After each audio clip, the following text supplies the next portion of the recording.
Yes guys, and welcome to another video. In today's video, we are upgrading and changing all the discs and pads on my Mk1 Focus ST170. And the reason we're doing that is for two. One, they're really old. The person I bought the car off did about 500 miles in 5 years. So they're really old discs and pads, and yet they don't look too bad, but they don't perform very well at all.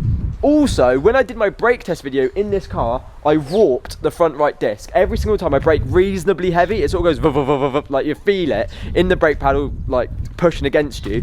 So these discs are all getting upgraded. I'll show you the discs and pads I've gone for. I've gone for Brembo pads and drilled discs, so I'll get them out in a second. We're going to start on the front left, or the passenger side.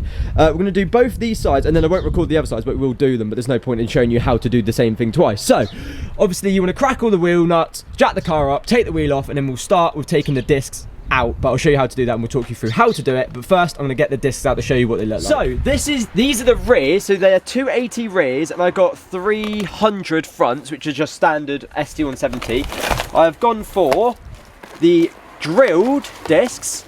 I'm surprised actually, such an old car to have 280 rears and 300 fronts. I'm impressed how big they are. And once these are nice and new and hopefully looking great and working very well, it should improve the braking so much more. But yeah, so this are the rears, I'll get the fronts out. Yeah, 300mm, you can see it there, 300mm, and these are the fronts. They're surprisingly big. I'm genuinely impressed with how big they are. But yeah, so 300mm fronts, 280mm rears. So there's a 20mm difference. You can notice it all the way around. It's not a massive difference, to be fair. All round, I'll take that. It's pretty square. So something my dad noticed immediately, we've obviously done a million discs and pads on Volkswagen Audi group, and we've just had a look, or dad's had a look, and immediately there's no bolt holding the disc on, which is a bit interesting. So we're going to figure out how that actually stays on. There you go, you can literally hear it moving. That's weird. Maybe because they're studs. Yeah. So on a Volkswagen Volkswagen Audi, stud. Yeah, it has true. got, so it can it's move. the other way round. So maybe because obviously the wheel holds the disc on anyway. Yeah. But the difference is with studs, it can't move left to right. With the Volkswagen Audi stuff, it's bolts. Oh, so yeah. you need it to hold the disc in the right place, so then the bolt bolts holes can go line up. Yeah. So that might be why, because it's studs. Ah, that's weird. Oh, there you go. That's why. Yeah, it's a 7mm Allen key on the slide. So unbolt the slide. Yeah. And you've got to take the spring carrier. Goes. I might actually run the longer one, make it a bit Go easier. through it, yeah. Yeah, I'll get the longer. So I'll just show you what he's talking about. So that hose there, because of the clip sort of in the way, so he's putting an extension on it to go past it, so it's easier to get leverage on the actual. There she goes. Right, that's one. It didn't seem too bad. No, there's what I'd like seeing is there's a load of grease. Ooh, in the come top on, here. person who's worked on it before. So, yeah, hats off to whoever did this job before. Normally, I always say I love following myself because I know it's been done right. Problem is, the inside caliper. There we go. Yeah, the inside pad. Yeah, is clipped in. So, unclip that. So, loads of material there. The pad's in good condition. Yeah. What we need to do is pop the bonnet now. Yeah. Oh, and release the top of the brake master cylinder. Yeah. I tell you what, this amount of grease is maybe half a reason the brakes aren't that good. Yeah. It's absolutely covered in grease. Yeah. So if that's got on the pad, it's just sliding all over the place. Yeah, you've actually taken your braking effectiveness. So fair play, they've done a great job. Some right things. Yeah. Look at that, it's still wet, nice bit. So what I'm doing, which is going to be quite difficult to do with a tripod in my hand. There you go, so that's the one. If you have got a Mk1 Focus ST, actually doesn't have to be an ST170, but there you go, Mk1 Focus. It's probably in the same location. Another thing to be aware of, when you come into a change of brakes, if someone has been topping it up without thinking, so a way of knowing that your brakes are getting low is this level should drop. So if someone has topped it up without changing the brakes, when you come to change the brakes and you push the pistons in, this is all going to pour out over. Yeah. So always make sure that this level, it should be low if you're changing the brakes if they're low. If it isn't, someone's topped it up without actually changing the brakes. Yeah. So on these, what I do, I get a big pair of grips. If the caliper's relatively free moving, I put the grips in, push the caliper in. Look at that, it's going in lovely. Yeah. I'm barely putting any strength in it, so that means the caliper's nice and lovely, free. yeah. Yeah, that's perfectly good. So, what I do now, rest that on the bottom arm so it's not damaging the hose or anything. And now we've got 2 bolts that hold the carrier on, because obviously the disc Still can't come out. can't come off. Yeah. So we need to take the carrier off. They, 16mm, sorry. Alright, see, I say that. They're rusty, which is not great. No. Yeah, I know. What a actually, Ford. do you know what? I think they're 15s. Yeah, see, it is actually a 15, but it's really tight because they're so rusty. Covered in rust. Also, what we're talking about here, if I get this, if it will focus, there we go. You can see the grease on the side of it, which is great, but it's obviously getting onto the pad, and it's causing it to just not grip as, you know, as efficiently as it should be. Which is why I've been moaning about my brake feeling like garbage. There she goes. Is that one cracked off? Wow, that was tight. Whatever that metal is in between those 2 bolts completely collapsed while you did that. Oh, you see that bend? Yeah. I think it did. Well, that bent in. Yeah, I think so.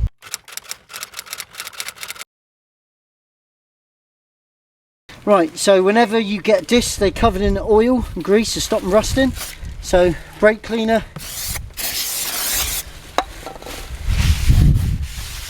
Do you have to do this? You don't have to, but I don't like to get contaminant on the new pads. So at least this way, you're starting from a fresh, clean. Yeah. So I only wipe off the braking surface, because then the actual faces are still got oil and grease on them. Yeah. So then that way they are still rust free for a bit. Yeah. So that one obviously just goes on. straight on. Look at that. Whoa. So Focus is having it lovely today. So now You do everything in reverse. basically yes. So carrier back on. Right, so that's caught on that one. So just putting the carrier bolts back in? Yep. Yeah. Carrier bolts back in. Which were in the end 15mm, did you say? 15mm, yeah. I thought they were 16, but they were just rusty. Covered in rust. So what I would do, put the caliper up. Let's get these out. So these are the new pads. I'm assuming they're in this box. I got a bigger box and a smaller box. I'm assuming the fronts would be in the bigger box. That seems Yeah, logical to me. So you've got two sets of pads. One have got the feet on, one haven't. The one that hasn't literally just goes straight on. I'll throw it on the floor first. So it just goes straight in as it should. Ready to go, yeah. These have got the backing plate. So these ones here have got a metal one that sticks on.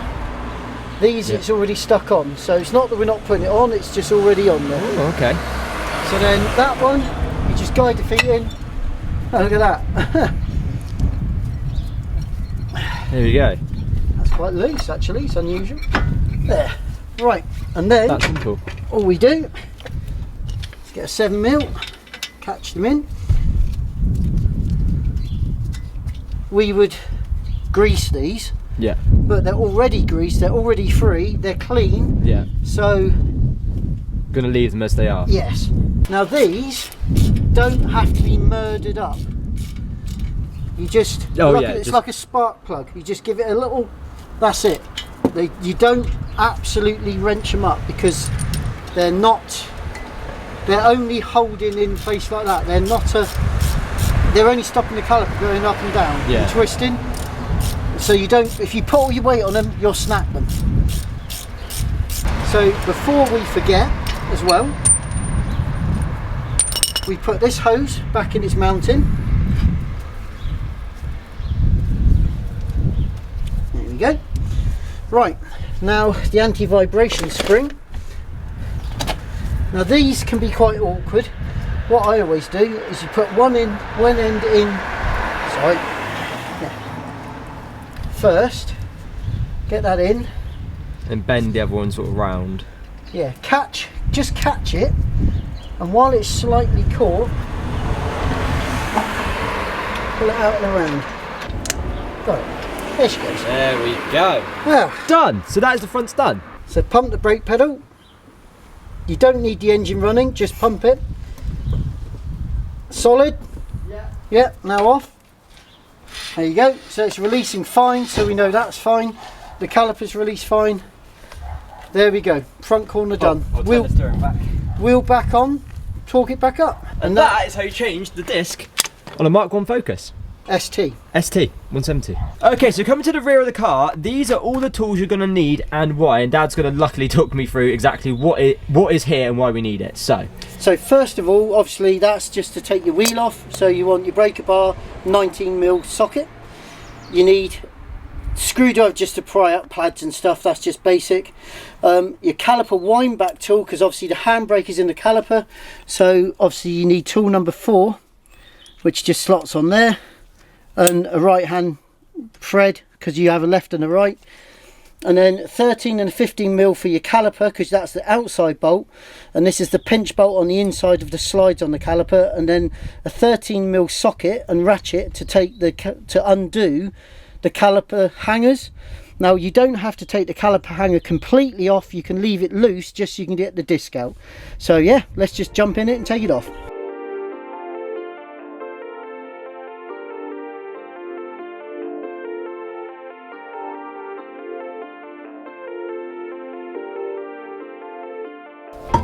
there we go. That is the rear wheel off. Time to work on the brakes. Well, before we work on the brakes, let's take the spacers off. Oh yeah. Yeah. There goes, that one's broken. So there's a 15 to stop that spinning. My discs and pads come, oh the pads isn't it, come with new bolts. So they come. So, oh, where's the bag? Right.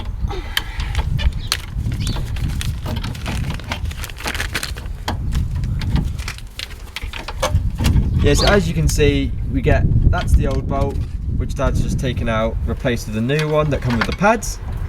Pads. Interestingly. Oh wow. It's collapsed. Yeah. The springs let go. Jesus. The disc, it's a few love taps, because they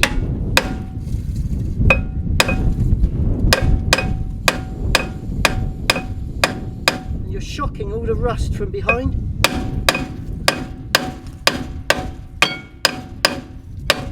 There you go. See her moving? Yeah. There she is. Okay. Moving. Nice and loose, yeah. Back on the 13mm, the caliper hangers. I can't get over how easy this car's going to work on. Because Well, everything else seems to be ridiculously rusted. but the brakes look new. To be fair, the discs have got no grooves on them. Yeah, not massively used, are they? No. Now I would say it wasn't long after you bought it, these were done. Yeah. Well, it's probably been a long amount of time, but they've just put no Not been mileage worked, on them. no. Yeah. Because I think I put 6,000 miles on the car. So that's loose. Is that going to give us enough room rather than taking them all the way off? Yeah. Yeah, there we go. So the caliper hanger is still on, just loose on the bolts. That's how rusted that little like cove is. Line it in there. In she goes. And that is how easy it is to change Right, that's the disc. the rear disc. But Oh yeah, now you've got a wind now back this one could be absolutely brilliant, or it could be a nightmare. As you line your tool up, you line the pegs in with it, and then you screw it back until the plate sits snugly against the caliper itself, and then hopefully, and there she goes, winding in lovely. Yeah, so that looks nice and good, to be fair. So yeah, that's going in all right. It's not easy, by the way. I know Dad's currently making it look quite easy. That's still quite a lot of pressure you're having to put on that. Like, I might be able to do that. There she goes, done. Oh, the disc looks lovely right now in the sun. That looks beautiful. Right, so wound all the way in. So now what we do, we check the pads to make sure they go in loosely. That's gone in alright actually, to be fair, nice and loose. Brembo pads, so good quality. Yeah, it's gone in lovely. Both snapped in nicely. So then we just guide it over the top. What you're going to make sure you do, that's it, it goes on square. Got the new bolts. Catch the top on first. Make sure you've got a good few threads in. Then you've got to push against the 2 new springs. Catch the bottom. Job done. Lovely. Then we just do that up. Obviously, once it gets a bit further up, I'll have to hold and yeah. 15. Now, you do not do this bolt up with that massive ratchet. Do it up with a spanner. Again, like the fronts, you don't have to rip them up. And you have too much leverage, I'm assuming. And you can snap that easily and rip the threads out. You only want to just, see, nice little tweak. If I'd have done it with that, I could rip them out and it'd be ruined. So use this to take up all the slack till they get all the way in. Done. And all we do now is free, pump the brake up. Yeah. Once you've pumped it up, screw the cap back on. After we pumped it up? Yeah. Yeah. Press and hold the brake. Oh, yeah. Alright, on, off. Off. Yeah, okay, lovely. On. Yeah, screw the cap on the master cylinder back up again. So guys, as you can see, which I'll show you in a second, we have finished both the front and the rears on both sides. What I will say, I don't know if it was this car in general, whoever did it before did it very well. Everything came off super easy. That's not always the case, especially working on cars. It almost is never the case. But as you can see, we have our brand new discs, and obviously we have the Brembo pads on the fronts and the rears, absolutely looking lovely. We need to now bed them in, so we're going to take them for a drive. We're going to set the handbrake. But yes, that is how you change the front disc and pads on the Mk1 Focus, especially the ST170. Also, I will say, it didn't take too long. We obviously took a couple of breaks in between, but I'd say you could probably do all of that in like an hour. It was probably like 15 minutes a corner. The faffiest bit is just getting everything off and then putting everything back on. The actual job itself took like 5 minutes, but that won't always be the case. Thank you guys for watching. I hope you've enjoyed, and I'll catch you in the next one.